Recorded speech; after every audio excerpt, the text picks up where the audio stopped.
Assalamualaikum warahmatullahi wabarakatuh. Baik, kali ini saya akan membahas bab peradaban Islam pada masa Bani Umayyah, di mana bab ini itu meliputi 3 subbab. Yang pertama, ada Damaskus sebagai pusat pemerintahan dan juga pusat peradaban Islam pada masa Bani Umayyah. Kemudian yang kedua ada warisan peradaban Islam pada masa Bani Umayyah, dan yang terakhir ada khalifah yang berkontribusi atau memberikan pengaruh yang positif terhadap berjalannya dan juga berkembangnya peradaban Islam pada masa itu. Baik, langsung saja kita masuk pada subbab yang pertama, yakni Damaskus sebagai pusat peradaban Islam pada masa Bani Umayyah. Damaskus merupakan kota yang terletak di sebelah barat daya Suriah, di mana Damaskus ini dikenal sebagai kota yang ramah akan penduduknya yang baik hati. Kota ini juga pernah menjadi pusat pemerintahan dari kerajaan Romawi Timur. Pada masa pemerintahan Bani Umayyah, yakni pada masa pemerintahan atau masa kekhalifahan dari Muawiyah bin Abi Sufyan, yang merupakan khalifah pertama sekaligus pendiri dari dinasti Umayyah ini pada tahun 661 Masehi. Damaskus dijadikan sebagai pusat pemerintahan Bani Umayyah. Padahal pada pemerintahan Islam sebelumnya, pusat pemerintahannya itu tidak ada yang berada di luar Jazirah Arab. Nah, pada masa dinasti Umayyah inilah untuk pertama kalinya pusat pemerintahan Islam ini berada di luar Jazirah Arab. Nah, kenapa sih Damaskus itu dijadikan sebagai pusat peradaban Islam? Yakni ada beberapa alasan. Yang pertama, Damaskus ini merupakan kota bersejarah, gudang sejarah dalam kemajuan peradaban Islam. Kemudian alasan yang kedua, yakni hal ini itu dilakukan oleh Muawiyah untuk menghindari bergejolakan dengan Madinah dan Kufah, dengan latar belakang ketidaksetujuan dengan cara arbitrase Muawiyah yang dinilai melawan arus pemerintahan Islam sebelumnya, yakni pada masa pemerintahan Rasulullah SAW dan juga Khulafaur Rasyidin. Kemudian alasan yang ketiga, Damaskus dijadikan sebagai pusat peradaban Islam, yakni di Damaskus itu merupakan basis kekuatan Muawiyah. Karena dulunya Muawiyah itu merupakan gubernur di Damaskus, sehingga di Damaskus itu merupakan tempat, merupakan wilayah atau basis dari kekuatan Muawiyah untuk membangun kekuatan baru, membangun kekuasaan baru yang kemudian disebut dengan Bani Umayyah. Kemudian alasan berikutnya, kenapa sih Damaskus itu dijadikan sebagai pusat peradaban Islam, yakni letak geografis dari Damaskus itu sendiri, di mana Damaskus ini terletak secara strategis, sehingga letak strategis ini menjadikan peradaban Islam itu berkembang secara pesat dalam berbagai bidang atau aspek kehidupan masyarakat Islam pada kala itu. Kemudian subbab yang kedua ada warisan peradaban Islam pada masa Bani Umayyah. Warisan peradaban Islam pada masa Bani Umayyah ini meliputi beberapa bidang kehidupan, yakni pertama ada dalam bidang politik. Dalam bidang politik ini terdapat pemisahan kekuasaan antara kekuasaan agama dengan kekuasaan politik. Maksudnya apa? Maksudnya di antara kekuasaan agama dengan kekuasaan politik itu dipegang oleh lembaga yang berbeda. Amirul Mukminin itu hanya bertugas sebagai khalifah dalam bidang politik, sedangkan untuk urusan agamanya itu diurus oleh para ulama.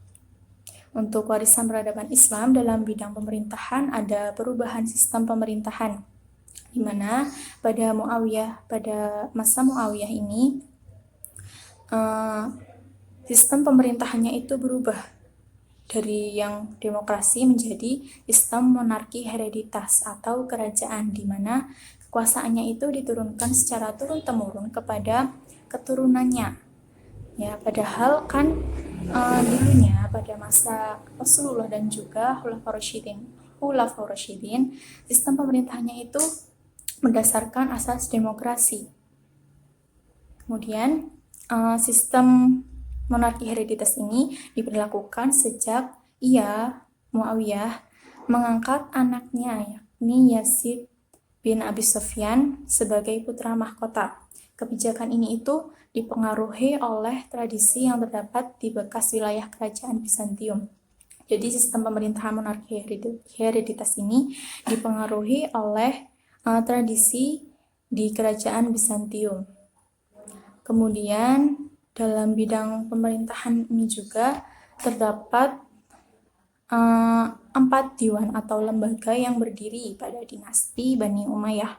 Apa saja itu? Yakni yang pertama ada Diwan Ar-Rasail atau lembaga administrasi pemerintahan dan juga lembaga urusan surat menyurat.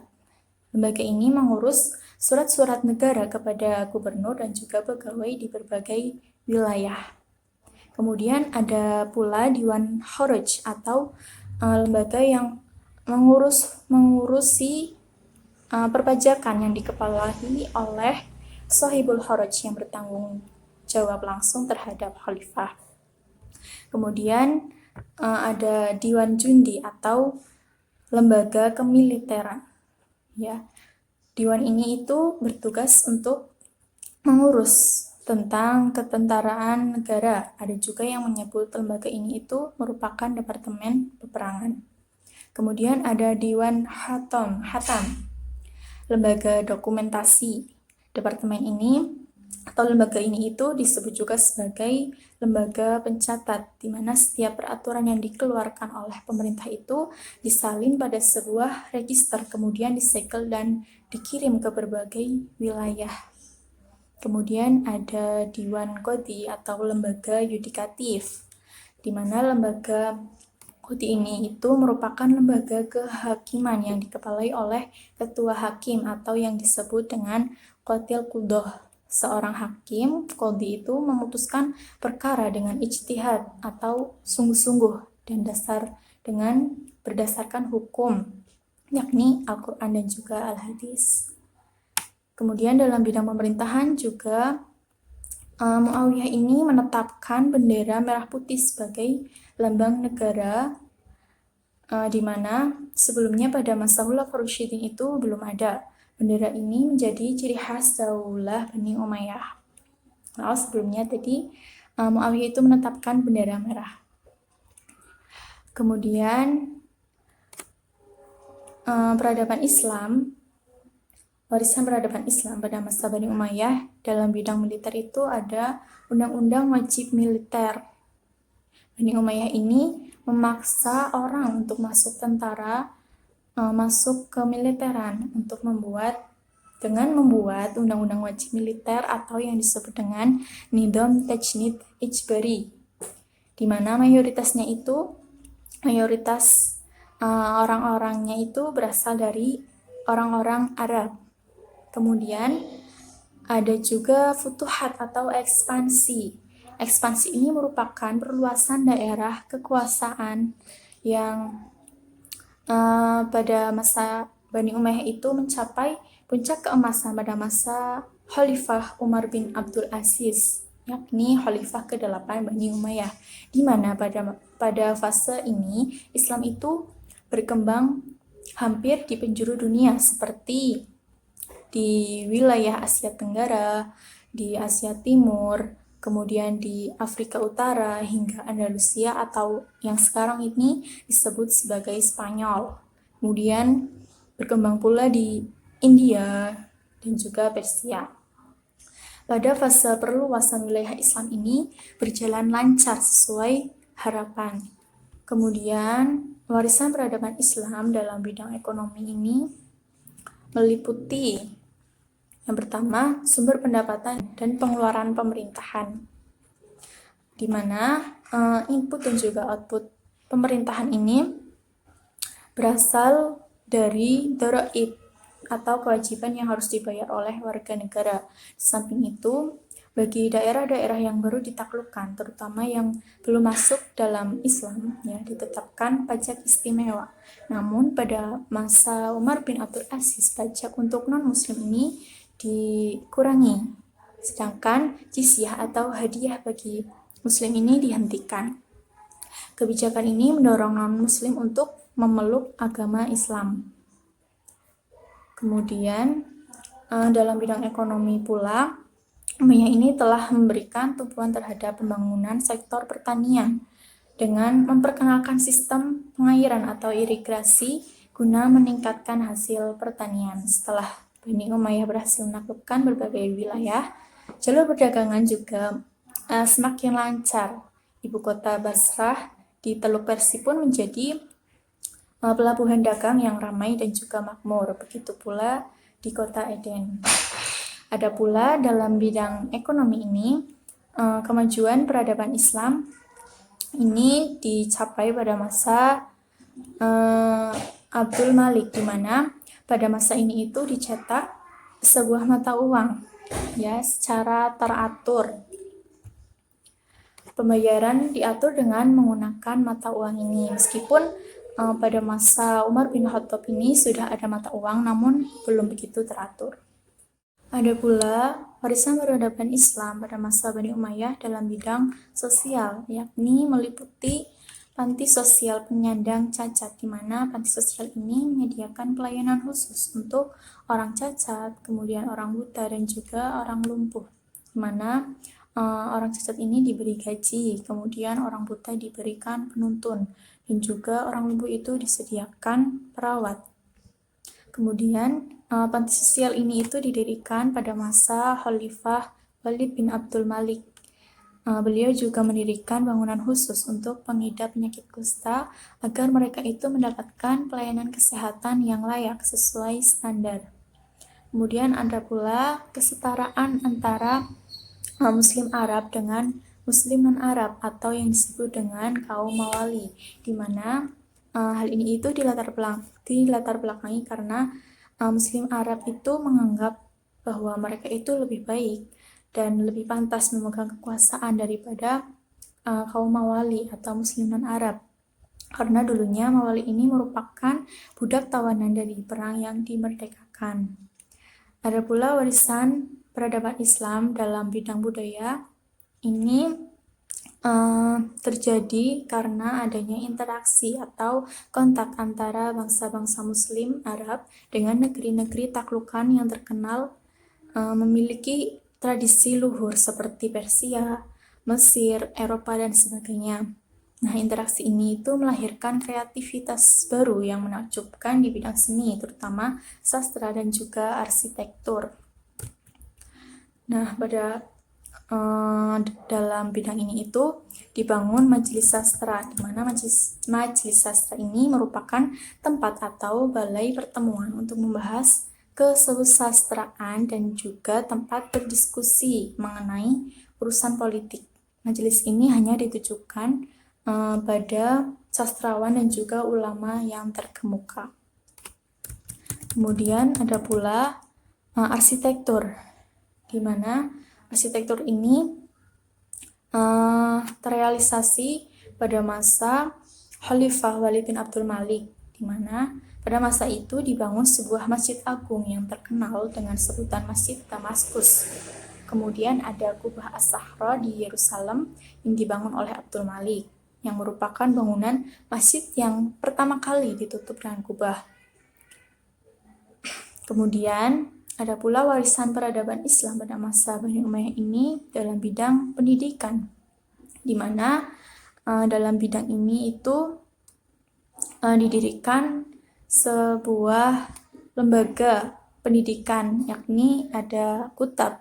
Kutab merupakan tempat anak-anak belajar menulis dan juga membaca, kemudian menghafal Al-Quran serta belajar pokok-pokok ajaran Islam. Kemudian pendidikan di masjid itu merupakan lanjutan daripada Kutab, di mana pendidikan di masjid ini terdiri atas 2 tingkat, di mana tingkat pertama itu tingkat menengah dididik oleh guru formal dan juga kedua itu tingkat tinggi yang dididik oleh para ulama sesuai bidangnya masing-masing. Kemudian ada pula Arabisasi, di mana Arabisasi ini merupakan gerakan penerjemah ke dalam bahasa Arab, yakni Arabisasi buku yang dilakukan pada masa Marwan. Ia memerintah untuk menerjemahkan buku-buku yang berbahasa asing, kemudian diterjemahkan ke bahasa Arab. Ada pula warisan peradaban Islam pada masa Bani Umayyah dalam bidang ilmu pengetahuan, di mana dinasti Umayyah ini telah menemukan jalan yang lebih luas ke arah pengembangan dan juga perluasan peradaban Islam di berbagai bidang ilmu pengetahuan dengan bahasa Arab sebagai media utamanya. Menurut George Zaidan atau George Zaidan, beberapa kemajuan dalam bidang pengetahuan ilmu pengetahuan ini meliputi yang pertama ada pengembangan bahasa Arab, kemudian yang kedua ada Marbat sebagai kota pusat kegiatan ilmu. Marbat ini merupakan kota kecil yang dijadikan sebagai pusat kegiatan intelektual atau ilmu pengetahuan dan juga kebudayaan yang disebut dengan Marbat. Ya, Marbat ini juga dikenal sebagai kota satelit dari Damaskus, di mana kota ini menjadi titik temu dari para pujangga, filsuf, ulama, penyair, dan juga cendekiawan lainnya. Kemudian, kemajuan peradaban Islam dalam bidang ilmu pengetahuan ini juga meliputi beberapa ilmu agama, seperti ilmu tafsir, ilmu hadis, ilmu fikih, ilmu nahwu, kemudian ilmu tarikh. Ada juga ilmu geografi atau jughrafi, di mana ilmu geografi ini lahir juga berkembang menjadi ilmu yang berdiri sendiri.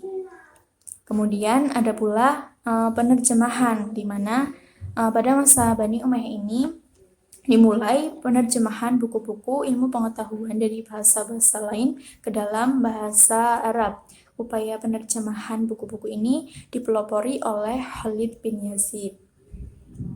Kemudian kita masuk ke subbab yang ketiga, yakni khalifah yang berpengaruh terhadap peradaban Islam, yakni ada Muawiyah bin Abi Sufyan, di mana Muawiyah merupakan khalifah pertama sekaligus pendiri dari Bani Umayyah, di mana pada masa ini itu Muawiyah mulai mengubah koalisi kesukuan Arab menjadi sebuah sentralisasi monarkis. Kemudian pada masa Muawiyah ini juga memperkuat barisan militer dan juga memperluas kekuasaan administratif. Kemudian pada masa Khalifah Muawiyah ini juga melakukan perluasan kekuasaan atau ekspansi. Perluasan ini dilakukan ke timur yang meliputi Afghanistan, Pakistan, dan juga India. Kemudian perluasan ke wilayah barat meliputi Romawi dan juga Bizantium. Kemudian perluasan ke selatan meliputi Afrika Utara. Kemudian khalifah yang kedua yakni Abdul Malik bin Marwan, di mana kontribusinya yakni mencetak mata uang logam yang menggantikan mata uang Bizantium dan juga Sasania, di mana mata uang yang baru ini menghilangkan simbolisme Kristen dan juga Zoroastrian dan memperkenalkan model koin yang terbuat dari emas dan perak yang bertuliskan huruf Arab sebagai simbol kedaulatan negara. Kemudian pada masa ini pula Abdul Malik bin Marwan ini melakukan peresmian bahasa Arab sebagai bahasa resmi, sehingga besar pengaruhnya bagi perkembangan dunia ilmu pengetahuan dan juga sastra Arab.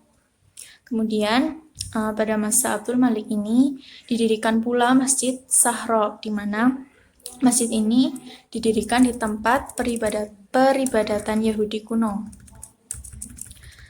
Kemudian khalifah yang ketiga yakni Walid bin Malik, di mana kontribusinya itu meliputi perbaikan dalam negeri, di mana perbaikan dalam negeri ini menyediakan pelayanan khusus terhadap orang-orang cacat.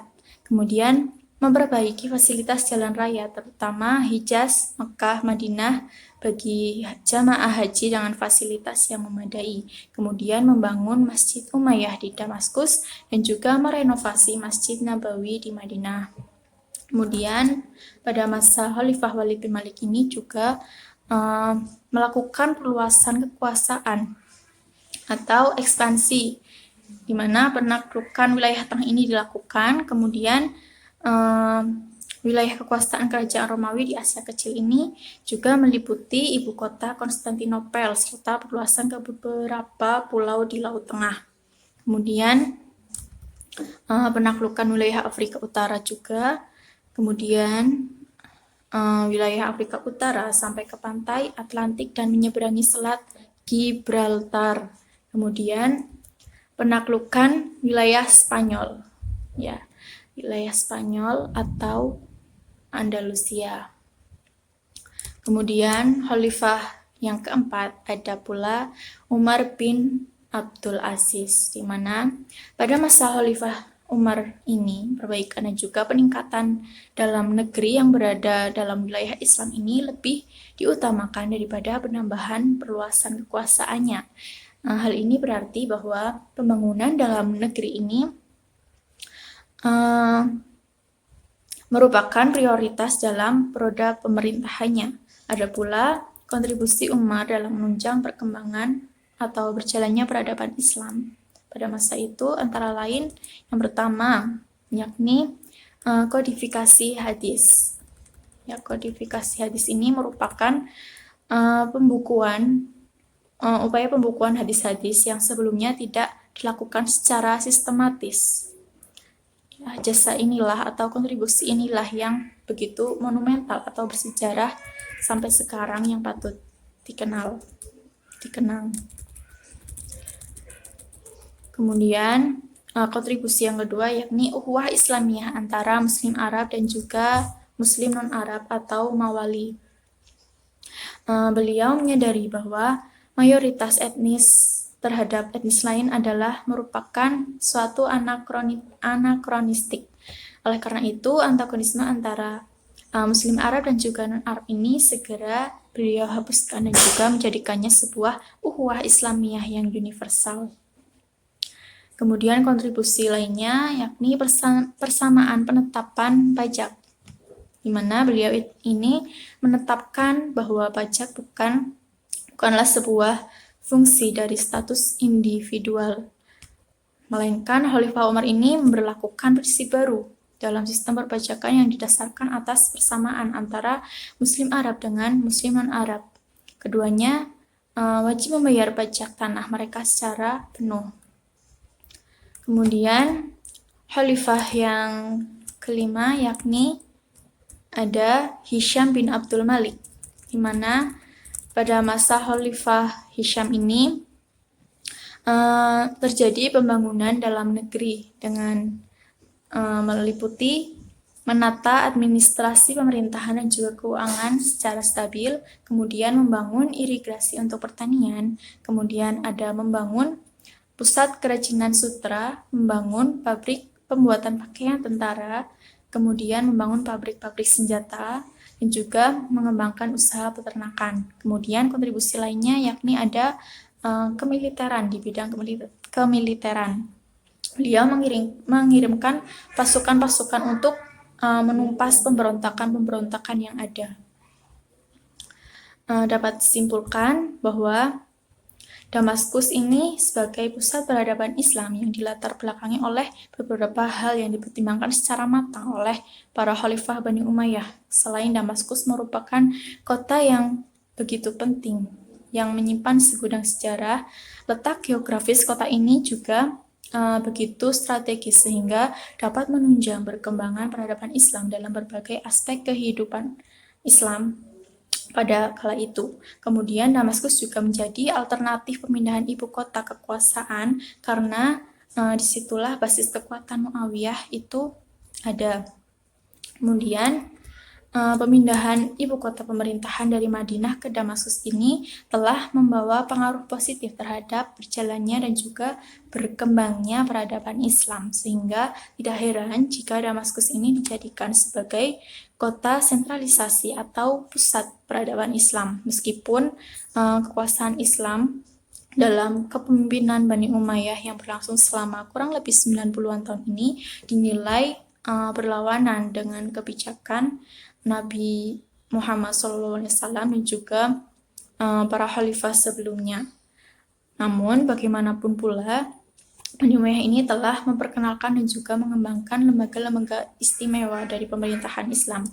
Oleh karena itu, tidak dapat dipungkiri lagi bahwa fase kejayaan yang pada masa itu telah membawa peradaban Islam lebih maju dalam berbagai bidang kehidupan. Demikian halnya didukung pula oleh kontribusi para Khalifah bin Umayyah terhadap pembentukan dan juga pengembangan peradaban Islam di Damaskus, sekalipun belum cukup sebanding dengan kegiatan kebudayaan yang dibangun oleh pemerintahan Islam yang sudah ada.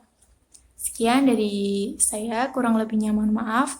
Wassalamualaikum warahmatullahi wabarakatuh.